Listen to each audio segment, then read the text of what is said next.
Hello students, आज हम करने वाले हैं एक्सरसाइज नंबर 3.2 का क्वेश्चन नंबर 2। ये करने से पहले मैंने 3.2 का इंट्रोडक्शन का एक वीडियो अपलोड किया है।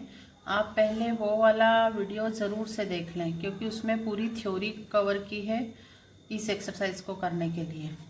अब क्वेश्चन नंबर 2 पढ़ते हैं।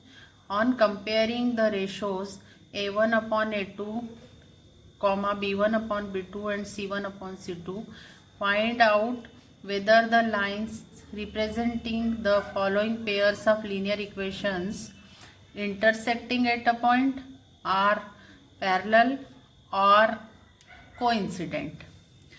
हमने वहाँ पे इंट्रोडक्शन वाले वीडियो में बताया है कि दो लाइनें या तो एक दूसरे को इंटरसेक्ट करेंगी, या तो वो पैरेलल होंगी, या वो ओवरलैप करेंगी, मतलब कोइंसिडेंट होंगी। तो तीन पॉसिबिलिटीज़ होती हैं, है ना। तो आपको ये कंपेयर करना है A1/A2, B1/B2 एंड C1/C2 को, और फिर आपको वो जो कंडीशन दी हुई है उसके अकॉर्डिंग डिसाइड होगा कि लाइंस इंटरसेक्ट कर रही हैं, पैरेलल हैं या कोइंसिडेंट है। तो अब अपन इसका फर्स्ट क्वेश्चन लिखते हैं। ये क्वेश्चन नंबर 2 का फर्स्ट पार्ट है जिसमें ये दो इक्वेशंस दी हुई हैं। अब ये दोनों लाइनें हैं। एक्चुअली ये बताना है कि ये इंटरसेक्टिंग लाइनें हैं, whether these lines are parallel lines और कोइंसिडेंट लाइंस। तो इसके लिए हमको सबसे पहले आप देखना पड़ेगा कि general form of pair of linear equations क्या था। मैं एक बार और लिख देती हूँ यहाँ पर, A1x plus B1y plus C1 is equal to 0 and A2x plus B2y plus C2 is equal to 0। अब इन दोनों को अगर हम कंपेयर करते हैं, ये पहली इक्वेशन है, उसका जनरल फॉर्म है। तो x की जगह तो A1 की वैल्यू क्या हो गई है 5, B1 की वैल्यू क्या है आपकी, देखो y छोड़ दो, B1 की वैल्यू -4 लेना, 4 मत लेना, हमेशा साइन को कंसिडर करना है। तो -4 और C1 की वैल्यू 8। इसी तरह से A2 की वैल्यू कितनी है 7, B2 की वैल्यू 6 एंड C2 की value -9। Now we will find out A1/A2। A1/A2 is equal to 5/7, B1/B2 is equal to -4/6। अब आप इसको रिड्यूस भी करेंगे तो ये हो जाएगा इज इक्वल टू -2/3, 2 से कट करके, और ये तो अपने लोएस्ट फ्रैक्शन के ही फॉर्म में है। तो A1/A2 is not equal to B1/B2, है ना। यहाँ से क्लियर हो रहा है A1/A2 is not equal to B1/B2। तो ये कंडीशन किसके लिए बताई थी, इंटरसेक्टिंग लाइंस के लिए, है ना। हेंस इक्वेशन 1 एंड इक्वेशन 2 जो आपकी है वो कैसी लाइंस हैं, कैसी पेयर ऑफ लीनियर इक्वेशन है, ये इंटरसेक्टिंग। क्यों इंटरसेक्टिंग है, क्योंकि A1/A2 is not equal to B1/B2।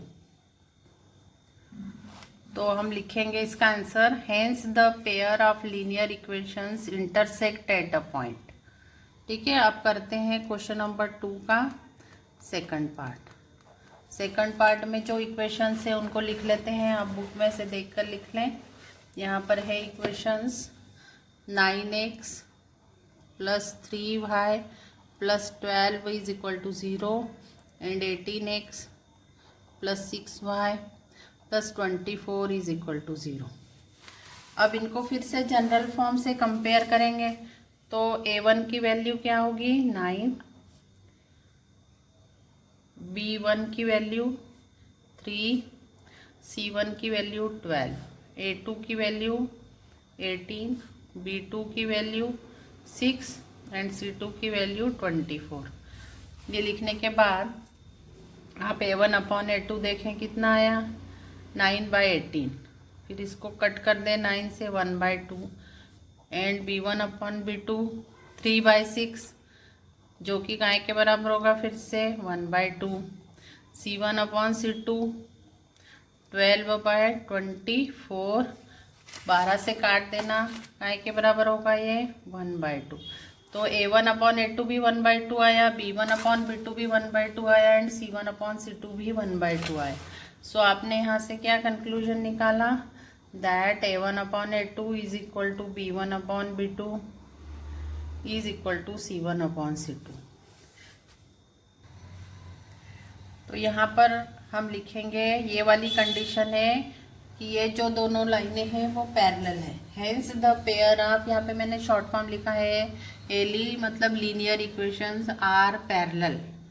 ये पैरेलल की कंडीशन है अगर A1/A2 is equal to B1/B2 is equal to C1/C2 हो। अब करते हैं क्वेश्चन नंबर 2 का थर्ड।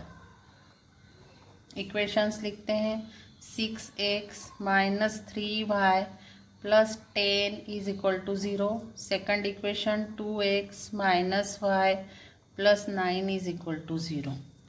इसमें देखेंगे A1 is equal to 6, B1 is equal to -3 and C1 is equal to 10, A2 is equal to 2, B2 is equal to -1 and C2 is equal to 9। ठीक है, अब निकालेंगे A1/A2 जो कि होगा 6/2 मतलब 3 आएगा। B1/B2 मतलब -3/-1, माइनस से माइनस कट जाएगा मतलब 3 आएगा। तो A1/A2 is equal to B1/B2 आ रहा है, लेकिन C1/C2 की वैल्यू कितनी आ रही है 10/9 which is not equal to 3। मतलब A1/A2 is equal to B1/B2 but not equal to C1/C2। इसलिए देखिए यहाँ पे हमने A1/A2 की वैल्यू निकाली 3 आई, B1/B2 की भी 3 आई, C1/C2 की 10/9 है।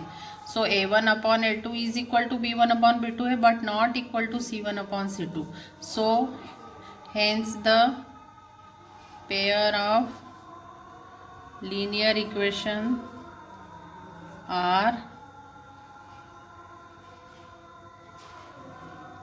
कोइंसिडेंट।